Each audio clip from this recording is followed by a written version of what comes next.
Okay hello, तो आज हम लोग एक नई चीज के बारे में डिस्कस करने वाले हैं। वो क्या है? Components of a vector. अब ये सबसे ज्यादा यूजफुल चीज होती है वेक्टर के कंसेप्ट में। क्या मतलब है? चलो मान लो सबसे पहले मेरे पास ये कोई एक वेक्टर है, इसको मान लेते हैं मेरे पास ए वेक्टर, ठीक है। अब मैं यहाँ क्या कर रहा हूं, मैं एक परपेंडिकुलर ड्रॉप कर रहा हूं एक्स एक्सिस पे, और यहीं से मैं एक परपेंडिकुलर ड्रॉ करूंगा किस पे? वाई एक्सिस पे। ज्यादा कुछ नहीं किया। चलो मान लो ये यहां से जो एंगल बनाता है, इस एंगल को हम मान लेते हैं थीटा, ठीक है। ज्यादा कुछ नहीं, इसको थीटा मान लेते हैं। तो यहाँ एक एक करके ट्रायंगल देखते हैं। अगर मैं ट्रायंगल ओबीसी की बात करूं, ओबीसी ट्रायंगल, ओके, तो अगर मैं इसमें बात करूं, तो अगर तुम मान लो किसकी वैल्यू लगाओ, साइन थीटा की वैल्यू। तो साइन थीटा क्या होता है? Perpendicular by hypotenuse. परपेंडिकुलर उस ट्रायंगल में होगा बीसी, और हाइपोटेनियस मेरे पास क्या होगा? ओबी होगा, ठीक है। कोई बहुत बड़ी चीज नहीं है ये। अब बीसी की जो वैल्यू है वो तो मुझे नहीं मालूम, बट मुझे ओबी की वैल्यू क्या है? वो मैग्नीट्यूड है किसका? ए का।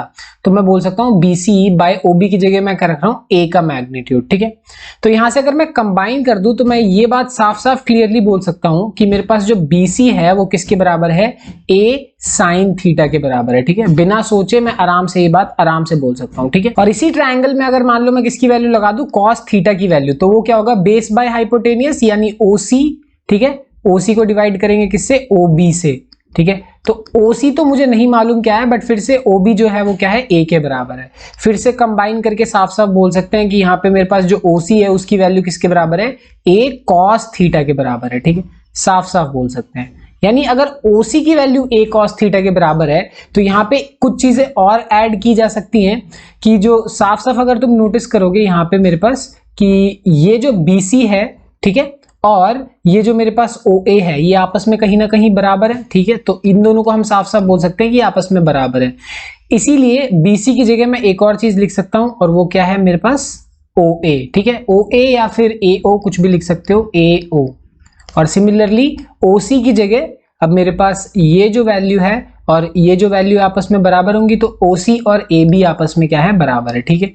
तो इसको मैं बोल सकता हूं कि यहाँ पे ये ए बी के बराबर है, ठीक है। इसमें ज्यादा कुछ सोचने वाली बात ही नहीं है। तो जरूरी नहीं है एक्स एक्सिस या वाई एक्सिस पे ही तुम्हें क्या करना है कि अगर मान लो तुम्हारे पास वेक्टर है, ठीक है, और वो वेक्टर मान लो किसी एक एक्सिस के साथ, ये जरूरी नहीं है एक्स और वाई एक्सिस है, ठीक है, एक के साथ अगर वो मान लो थीटा एंगल बनाता है, और ये वेक्टर जो है वो मेरे पास ए वेक्टर है, ठीक है, तो ऑटोमेटिकली जो मेरे पास वैल्यू होगी थीटा के साथ वाली, वो ऑटोमेटिकली क्या हो जाएगी? कॉस कंपोनेंट हो जाएगी, ए कॉस थीटा हो जाएगी ऑटोमेटिकली। और जो थीटा के ऑपोजिट वाली है वो ऑटोमेटिकली क्या हो जाएगा? ए साइन थीटा हो जाएगी, ठीक है। तो ध्यान रखना, थीटा के साथ वाला कॉस कंपोनेंट और थीटा के ऑपोजिट वाला क्या होगा? Sign component. एग्जैक्टली इसी तरीके से यहाँ पे मेरे पास जो अलग वैल्यूज भी हैं, ठीक है। अगर मान लो मैं किसकी वैल्यू लिखना चाहूं, यहाँ पे ये कि ये भी मेरे पास क्या होगा? ए कॉस थीटा होगा, और ये भी मेरे पास क्या होगा? ए साइन थीटा होगा। ये तो है ही, बट यूजुअली तुम्हें ये नहीं करना। इतना ध्यान रखो कि कॉस के साथ वाला मेरे पास कॉस, और थीटा के साथ वाला कॉस कंपोनेंट, और थीटा के ऑपोजिट क्या होगा? Sign component. बस यहीं से हमारे पास कंसेप्ट निकल के आता है हॉरिजॉन्टल एंड वर्टिकल कंपोनेंट। इसका क्या मतलब है कि ये रहा मेरे पास एक वेक्टर जो कि थीटा एंगल बनाता है एक्स एक्सिस के साथ, तो क्लियरली मेरे पास एक कंपोनेंट यहां होगा ए एक्स, एक्स एक्सिस के अलोंग जो कंपोनेंट है, ये होगा ए वाई, वाई एक्सिस के अलोंग जो कंपोनेंट है, ठीक है। तो यहां पे तुम लोगों ने जो इससे पहले किया हुआ है कि भाई हम लोग क्या करते थे पहले कि मेरे पास एक कोई वेक्टर होता था, दूसरा कोई वेक्टर होता था, हम दोनों को ऐड करते थे और रिजल्टेंट बनाते थे। कंपोनेंट्स ऑफ वेक्टर का मतलब होता है इसका उल्टा, कि भाई मेरे पास ऑलरेडी एक वेक्टर है और इसको मैं तोड़ के दो नए वेक्टर्स में बना रहा हूं। कहने का मतलब कि मेरे पास ए वेक्टर जो है वो किस किस के बराबर है? ए एक्स वेक्टर और ए वाई वेक्टर के सम के बराबर है, ठीक है।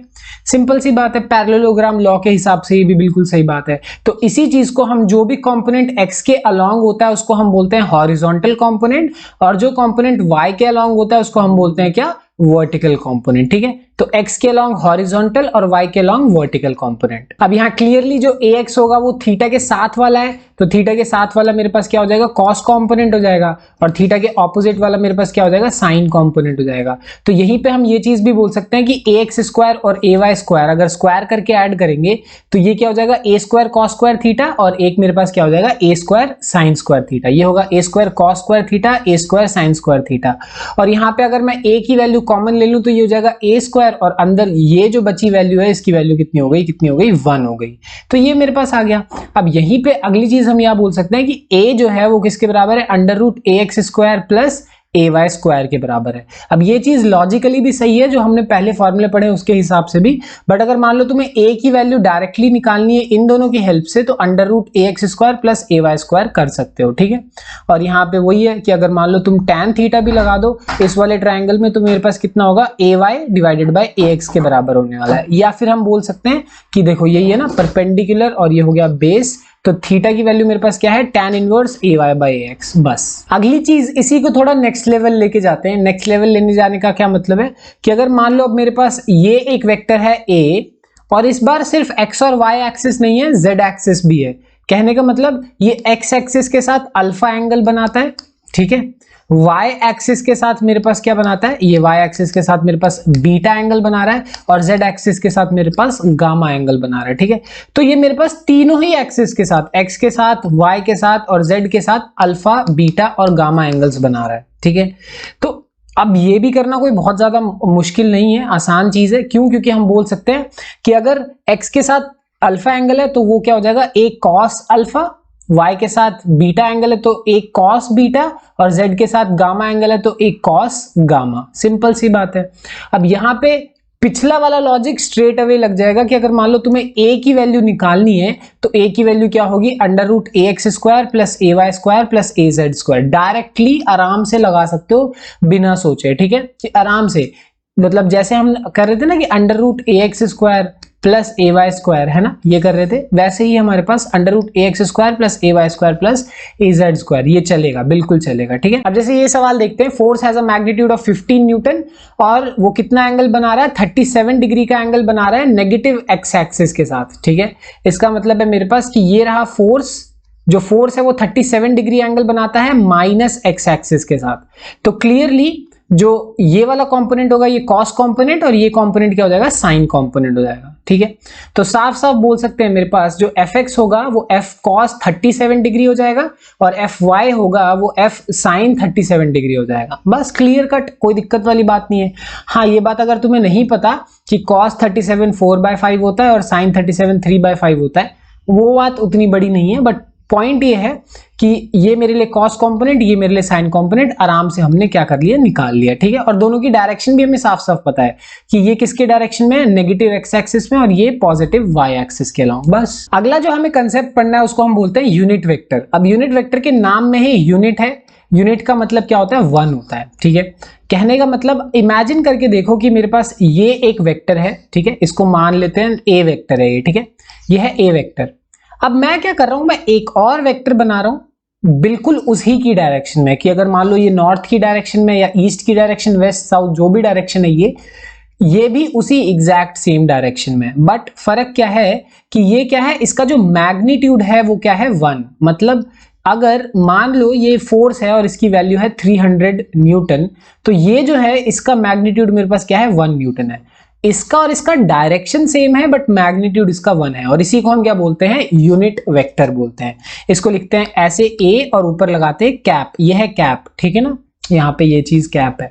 ओवरऑल मेरा पॉइंट क्या है कि ये है यूनिट वेक्टर। कंसेप्ट क्या होता है यहाँ पे कि अगर तुम्हें यूनिट वेक्टर की वैल्यू निकालनी है तो तुम्हें वेक्टर को और उसके मैग्नीट्यूड को एक दूसरे से क्या कर देना है, डिवाइड कर देना है। तो तुम्हें एक ऐसी चीज मिल जाएगी जिसका डायरेक्शन क्या होने वाला है, सेम, बट मैग्नीट्यूड क्या होगा, 1 होगा। इसको बोलते हैं हम यूनिट वेक्टर। वेक्टर को डिवाइड कर दो उसके मैग्नीट्यूड से, बस। अब इसी यूनिट वेक्टर को मुझे बोलना है कि x की डायरेक्शन, y की डायरेक्शन या z की डायरेक्शन में। इसका क्या मतलब है कि अब मेरे पास पॉइंट ये है कि मैं कुछ ऐसे यूनिट वेक्टर बनाऊंगा जो मुझे प्री डिफाइंड है। मतलब आई कैप एक ऐसा यूनिट वेक्टर है जिसकी डायरेक्शन एक्स एक्सिस ही होगी। जैसे ही मैं आई कैप बोलता हूं एक्स एक्सिस दिमाग में आना चाहिए।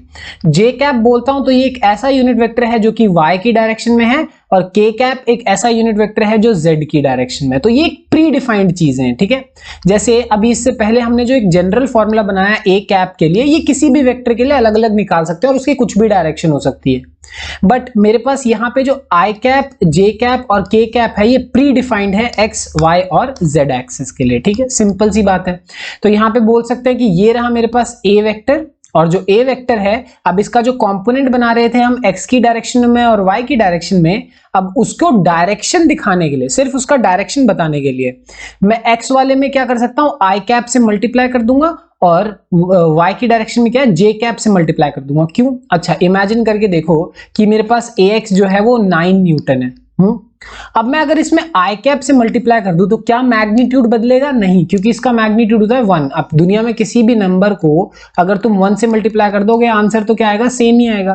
तो मैग्नीट्यूड नहीं बदलता, हाँ, बट ये करने से एक चीज बदल जाती है, और वो क्या है कि यहां पे हमें डायरेक्शन पता लग जाता है कि आई कैप बोलते ही एक्स एक्सिस डिफाइन हो रहा है, जे कैप बोलते ही वाई एक्सिस डिफाइन हो रहा है। सिंपल सी बात है। और इसी चीज को 1 अप लेवल लेके जाएंगे, ये रहा ax, मतलब ax जो है वो x एक्सिस की डायरेक्शन में है, ये रहा y एक्सिस की डायरेक्शन में। सिंपल सी बात है। तो ये तो कहानी थी सिर्फ किसके डायरेक्शन में, x की डायरेक्शन में या y की डायरेक्शन में। अब इसी को हम मान लो हम x y z तीनों एक्सिस की डायरेक्शन में ले, यानी मैं ax की बात करूं, ay की बात करूं, az तीनों की अगर बात करना चाहूं, तब क्या होने वाला है? सिंपल सी बात है, ax को मैं क्या लिख सकता हूं, ax आई कैप लिख सकता हूं क्योंकि वो x की डायरेक्शन में। ay को मैं क्या लिख सकता हूं, ay j कैप लिख सकता हूं क्योंकि वो y एक्सिस की डायरेक्शन में है।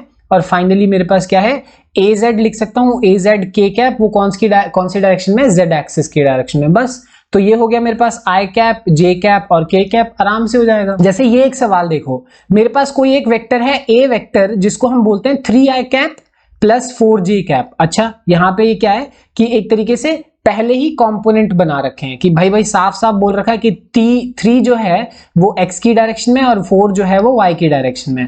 अब अगर मान लो तुमसे बोलता है कि बताओ इसका यूनिट वेक्टर कितना होगा, तो बहुत आसान है निकालना।